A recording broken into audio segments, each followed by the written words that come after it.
Si une personne arrive à vous convaincre que vous devez absolument boire le pipi du chameau pour être un bon musulman et que vous le faites, là vraiment il faut vous poser des questions parce que vous n'avez pas posé les bonnes questions auparavant.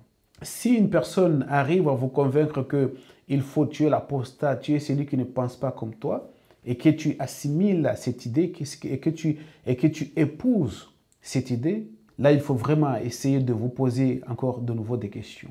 Si une personne arrive jusqu'à vous convaincre, jusqu'à vous faire avaler l'idée selon laquelle le Coran al-Karim n'est pas un livre qui guide vers la rectitude, parce que là il faut vraiment aussi se poser des questions parce que vous contredisez automatiquement Allah subhanahu wa ta'ala. Lorsqu'Allah subhanahu wa ta'ala nous a dit Inna hadha al-Qur'an yahdi lillati hiya aqwam. Vraiment, ce Coran guide vers ce qui est droit, vers ce qui est juste, vers la rectitude. Et donc, si on vous dit que ce Coran lui tout seul ne guide pas, que la personne qui lise, qui médite, qui essaie de comprendre le Coran, c'est un kafir. Ce Coran à lui tout seul guide vers le feu. Dans ce cas-là, il faut vous poser aussi des questions. Si une personne arrive à vous convaincre que suivre les conjonctures, c'est suivre la guidance, ce qui veut dire que les conjonctures, ce sont tous ces hadiths. Vous savez, eux-mêmes, ils disent que 99% des prouesses, ce sont des hadiths ahad. Et les hadiths ahad, pour eux, ils appellent ça vaniyat thubut, des choses qui ne prouvent rien du tout, des choses que vous ne pouvez pas les utiliser religieusement parlant, des choses qui ne constituent pas d'argument. Ils appellent ça des vannes, des conjectures. Et ces conjectures-là, qui les a insufflées? Ce sont les réalisations de Iblis. Tout à fait. C'est l'expérience de Iblis. Lisez dans Surat As-Saba. Allah subhanahu wa ta'ala nous a dit ceci. وَلَقَدْ صَدَّقَ عَلَيْهِمْ إِبْلِيسُ ظَنَّهُ فَاتَّبِعُوهُ إِلَّا فَرِيقًا مِنَ الْمُؤْمِنِينَ. Écoutez bien. صَدَّقَ إِبْلِيسُ ظَنَّهُ. Ce sont de vannes.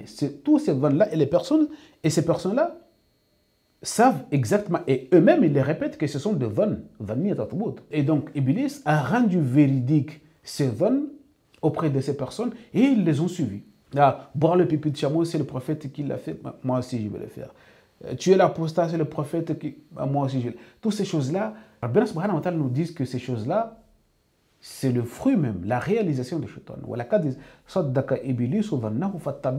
Tous, ils les suivirent. À l'exception d'une fraction des croyants, d'un groupe de croyants qui n'ont pas suivi le dhann, qui n'ont pas suivi dhann shayatin, ça veut dire tous ces hadiths ici par là, sahih, pas sahih, pas sahih, pas sahih, c'est une révélation par révélation. Mais qu'est-ce que vous croyez? Vous croyez qu'Allah subhanahu wa ta'ala a besoin de l'être humain pour valider sa révélation que ça c'est sahih, c'est pas sahih? Vous n'êtes pas sérieux à un moment donné. Et donc les dhann shayatin, des personnes qui les suivent, même si bien évidemment on n'enlève rien de leur croyance, ils sont croyants, mais bien évidemment ils sont automatiquement aussi des mushrikoun. Donc ces personnes-là, ils ont une chose qui les taraude. Ils ont un doute au plus profond d'eux-mêmes, c'est Yawm al-Akhir. Ils ne croient pas vraiment au Yawm al-Akhir. Parce que la personne qui croit en Allah, croit à ces jours-là, Yawm al-Akhir, va automatiquement chercher à faire le bien, va faire Amal Salih. Et Amal Salih, pour que ces Amal soit Salih, il faut qu'il soit conforme aux règles établies par Allah subhanahu wa ta'ala. Mais si ces Amal, ils ne sont pas conformes aux recommandations d'Allah, mais qu'ils sont conformes bien évidemment aux dhann shayatin, dans ce cas-là, vous n'espérez rien du tout au jour dernier. Parce que si vraiment vous espérez en ces jours-là, posez-vous la question qui a été déjà posée. Limanil mulk al-yawm? Lillahi al-wahid al-qahhar. Qui est le maître? Qui possède? À qui la royauté de ce jour-là? Appartient à Allah subhanahu wa ta'ala tout seul. Et donc ces jours-là, il n'y a qu'Allah subhanahu wa ta'ala tout seul qui est capable de demander des comptes. Et donc les personnes qui vont suivre dhann shayatin et qui vont œuvrer selon le dhann shayatin, ils n'espèrent pas en ces jours-là. Regardez le verset qui suit. Allah subhanahu wa ta'ala nous a dit وَمَا كَانَ لَهُ عَلَيْهِمْ مِنْ سُلْطَانٍ إِلَّا لِنَعْلَمَ مَنْ يُؤْمِنُ بِالْآخِرَةِ مِمَّنْ هُوَ مِنْهَا فِي شَكٍّ وَرَبُّكَ عَلَى كُلِّ شَيْءٍ حَفِيظٌ. C'est ça. لِنَعْلَمَ مَنْ يُؤْمِنُ بِالْآخِرَةِ مِمَّنْ هُوَ مِنْهَا فِي شَكٍّ. Parce que celui qui a un doute, qui ne croit pas au jour dernier, il ne va pas forcément suivre les signes d'Allah pour faire le bien. Il va suivre le wahy de Shaitan. Il va suivre dhanna Shaitan. Donc suivre tout simplement ces genres de hadiths, suivre tout simplement tous ces dhann que eux-mêmes les savants confirment que ce sont des dhann, ce n'est pas croire bien évidemment au jour dernier. C'est avoir un doute au plus profond de cette personne puisqu'il ne croit pas bien évidemment au jour dernier. C'est pourquoi il croit en Allah, mais les actions, les actes qu'il effectue n'épousent pas la réalité coranique. Ils épousent la réalité de Iblis.